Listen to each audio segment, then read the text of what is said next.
Welcome everyone to this topic on Docker networking here. So in this one we are going to talk about that what exactly is in Docker, why the Docker networking is important, what is the Docker networking all about, features of Docker networking, container network modes, network drivers, and then we will be having a demo on creating a bridge connector, a bridge network, and we'll see that how we can run our custom Docker container on that custom Docker network. So let's go ahead with this activity. What is the Docker all about? So Docker is an OS level virtualization software platform which helps the user to develop, deploy, and manage and run applications inside a Docker container. Now the best part about this is that not only you store the source code, you also put up the dependencies inside it. So if I have a Java based application, so apart from the Java code base, I will also be putting up the dependencies like JDK and also inside the Docker container. So it's a complete package which you're going to prepare, and inside this package you will be having all the dependencies and whatever the binaries you require, you will be having it inside a Docker container. Now if you see the diagram over here, you have an infrastructure on top of which you have the host operating system. Then on top of the host operating system, you have the Docker engine. Now Docker engine is the main component here which takes up all the requests, which makes sure that all the containers are up and running, and it actually gives an interface or a kind of a runtime to the Docker containers so that they can run their specific applications. So this is a basic component, basic architecture of the Docker. Now Docker container is a very lightweight software package. Okay, usually inside these Docker containers you will be having all the dependencies, all the software packages, everything is included in this side, these Docker containers. So it's a complete package. If I'm looking forward for a Jenkins application container, in there everything will be there, right from the base operating system to the JDK, and then on top of that the Jenkins application running there. So the moment I go there and run the Docker container of Jenkins, I will be able to have a full-fledged Jenkins application available which I can access through the URL and through a specific port 8080. So Docker container is a kind of a package where both the dependencies and the source code and the libraries are available. Why exactly the Docker networking is it important? Let's talk about some scenario over here. So my application is something which totally works perfectly fine into my system and there is no issues on there. I ran it perfectly fine and I got the response. I'm able to interact, everything I'm able to do.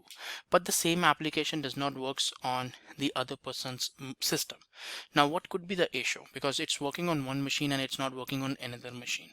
Now the application does not work on another system because there is a difference in the computer systems. Maybe one system is having a different machine and another system is having a different machine, and you may be having some of the differences maybe in the term of hardware, maybe in the terms of software. So the differences are possible in two different machines. So how we can get a solution that we don't get this kind of problems, and once the container is prepared, it should be able to run it across different systems. So Docker networking is the ideal solution for this problem over here.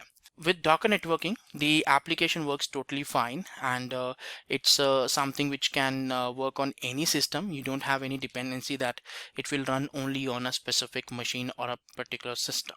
So what exactly is in Docker networking all about? So Docker networking enables a user to link a Docker container to as many as networks he or she requires. So you can actually connect a Docker container to a specific network.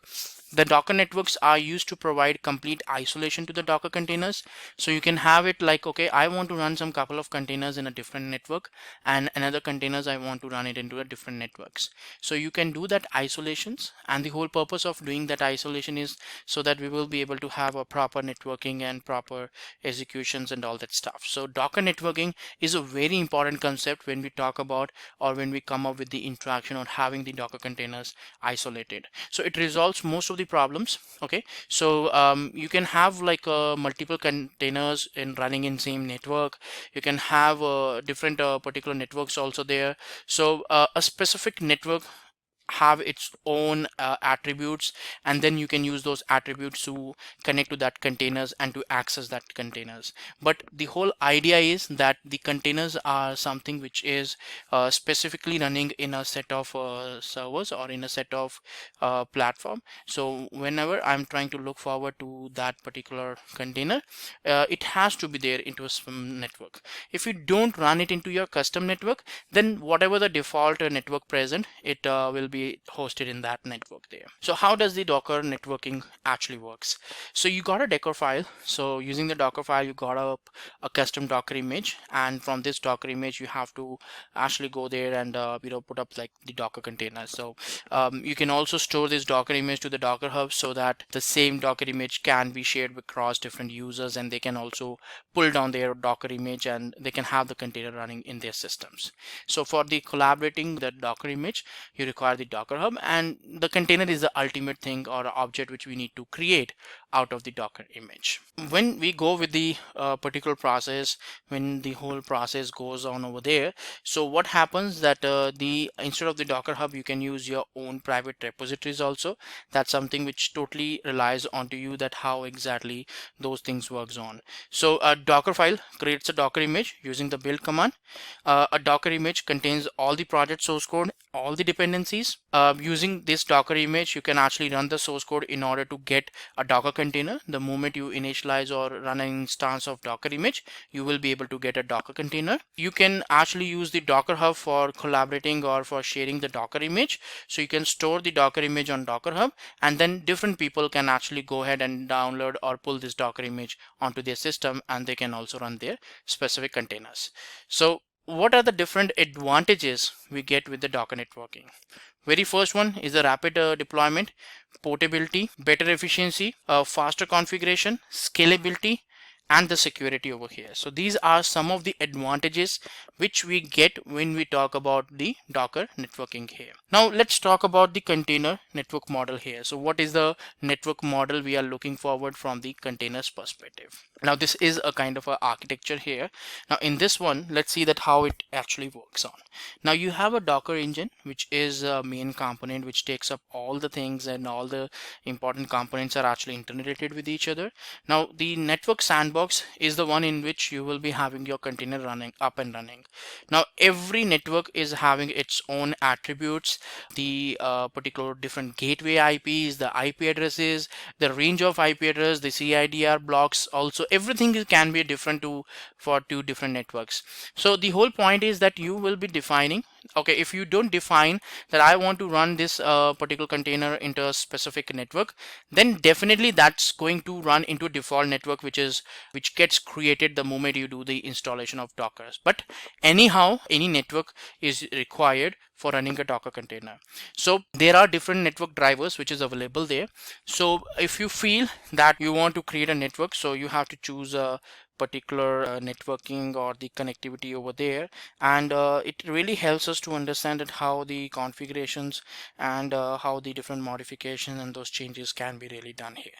So a lot of changes are actually going on and performing there, and this really helps us to understand that how the things are being done as such over there. So network is something which is very important from the containers perspective. So the network sandbox is an kind of a isolated sandbox that holds all the network configurations of the containers. So you will be requiring at least one Docker container network if you want to run a container in that particular sandbox.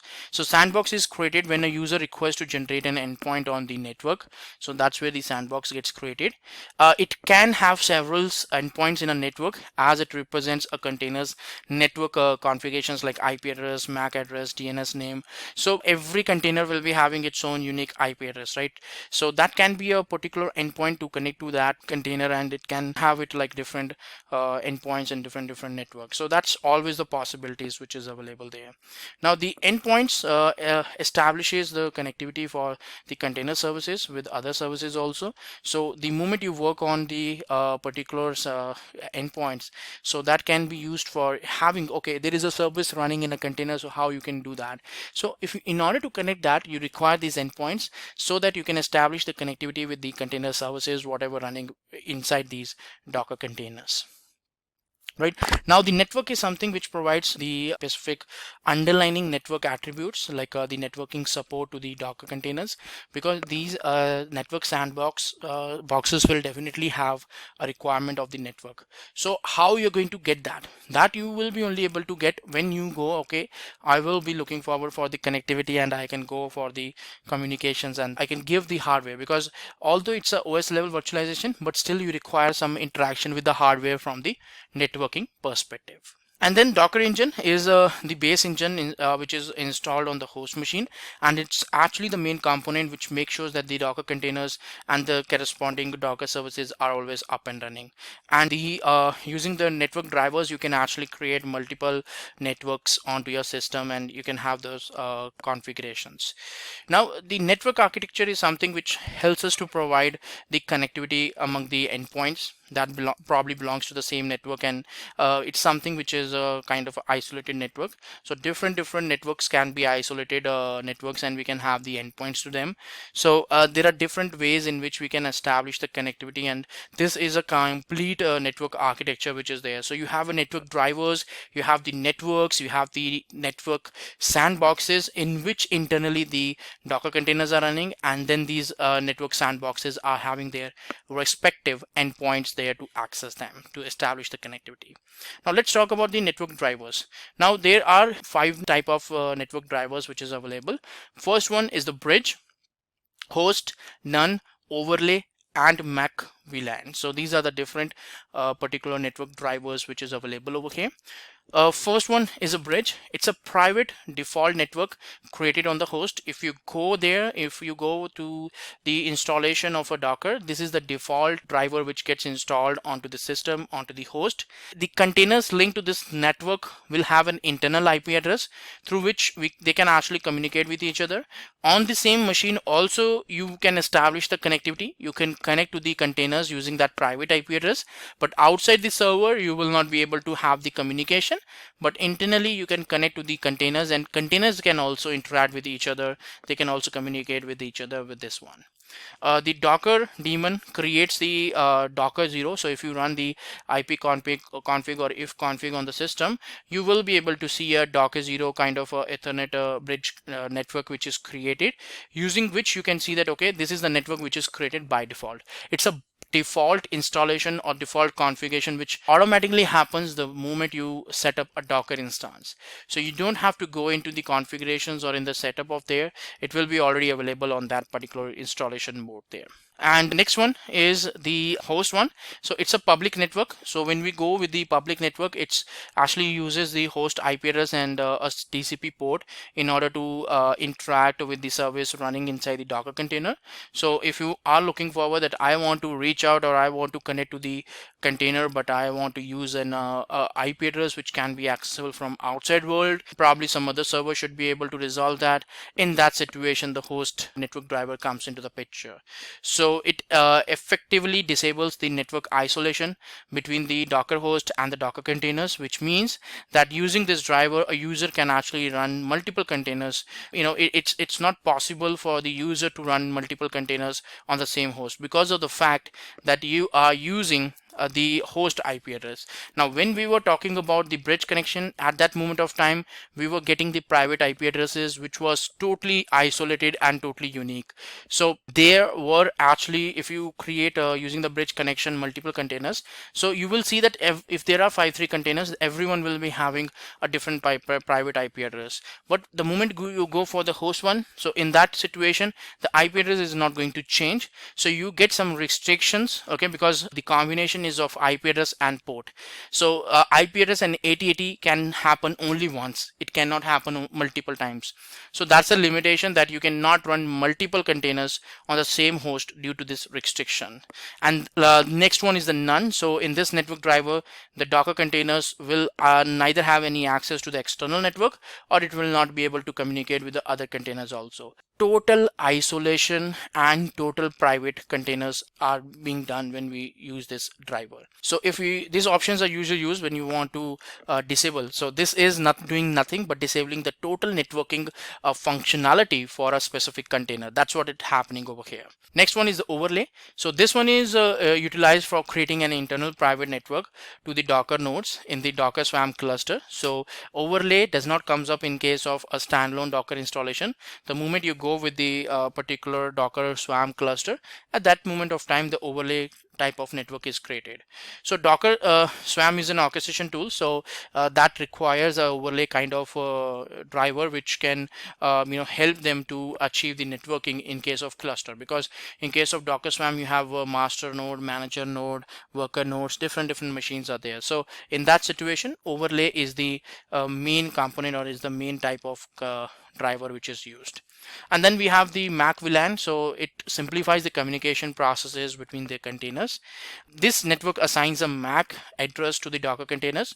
With this MAC address, the Docker servers will route the network traffic to a router. So it's not on the basis of IP address, it's actually on the basis of MAC address. So on the specific MAC address, the network, the Docker server will redirect the network to a specific router.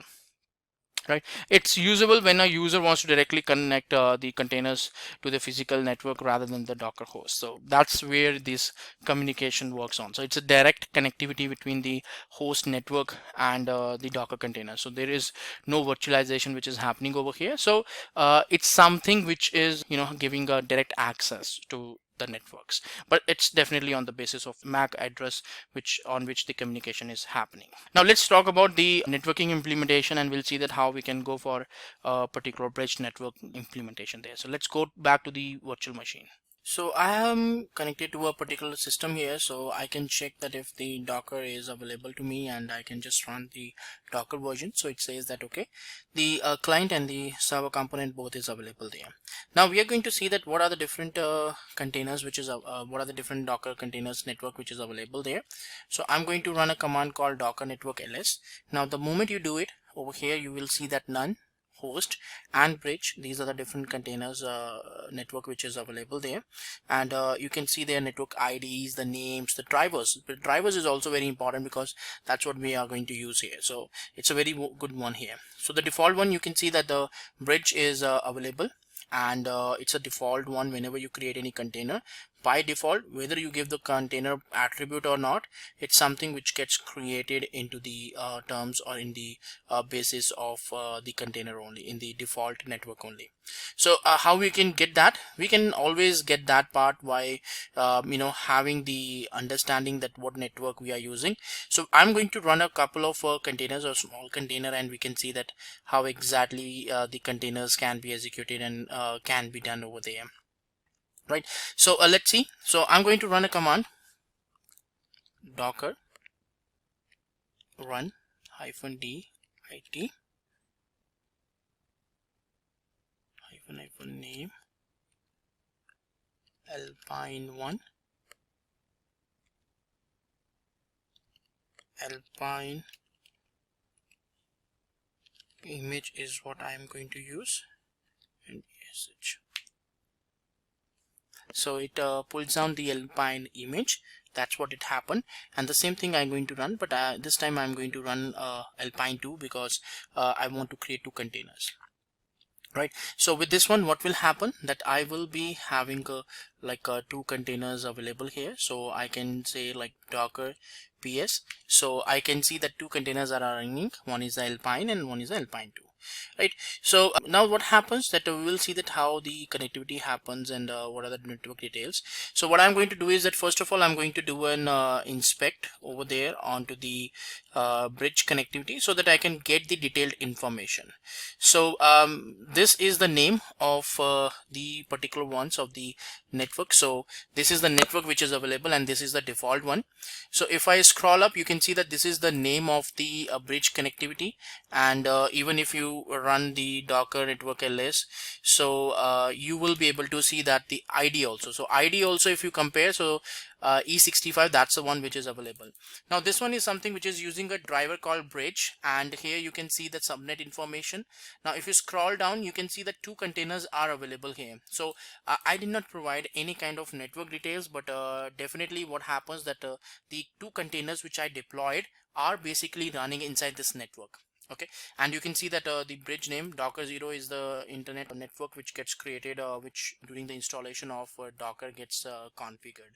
Now you can see that this is the IP address, this is the IP address here, this is the MAC address, and this is also a MAC address here. So the IP address, you can see this is a 3.0.3 in the last, and this is .2 over here. So you can see that the sequence is there. So Alpine 1 was having an IP .172.17.0.2, and Alpine 2 is having an incremented IP address like a different one as in 3. So you can see that these different IP addresses are there, and represents, if you want to access them, if you want to connect on them, you will be able to have the connectivity accordingly.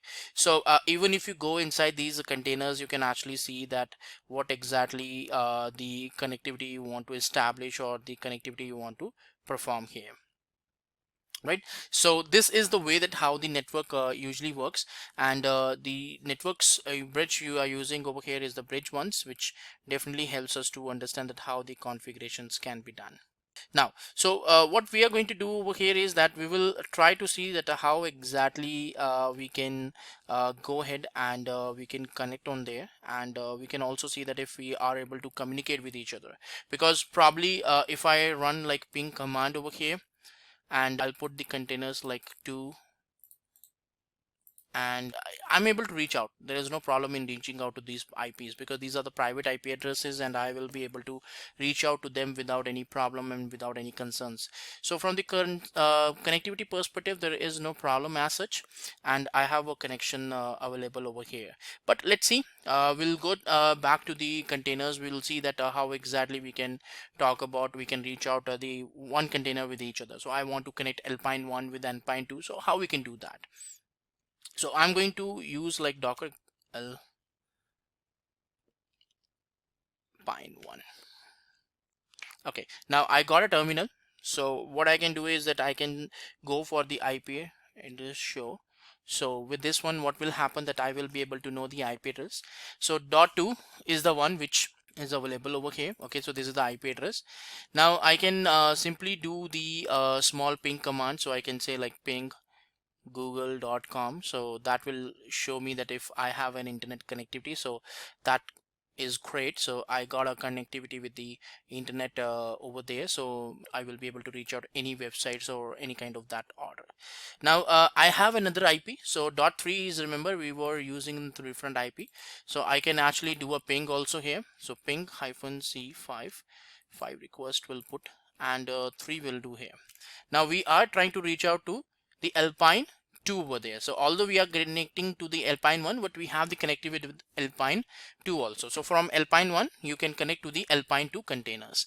So that shows that since both of them are running in the same container, so they are having the automated connectivity, and you can easily reach out to them, and without any issues you can do that. And similarly, the same thing you can do it in case of Alpine 2 also. So you get it connected to the Alpine 2, and you can just follow the same thing. So you can connect it with the, if you go to the Alpine 2, you can connect to the Alpine 1 also. So if you come out, the containers will be always up and running, and you will be able to have the mechanisms there. So the whole idea about these things is that it will be basically helping you to understand that how the executions can be done and how we can perform the activities as such over here. So this is the way that how we deal with the networkings and how the containers gets created into a network, and then they can interact with each other, right? So this was the demo on which we talk about that how we can talk about a bridge network implementation with the Docker containers. So that's it for this topic. Thanks. Hi there, if you like this video, subscribe to the Simplilearn YouTube channel and click here to watch similar videos. To nerd up and get certified, click here.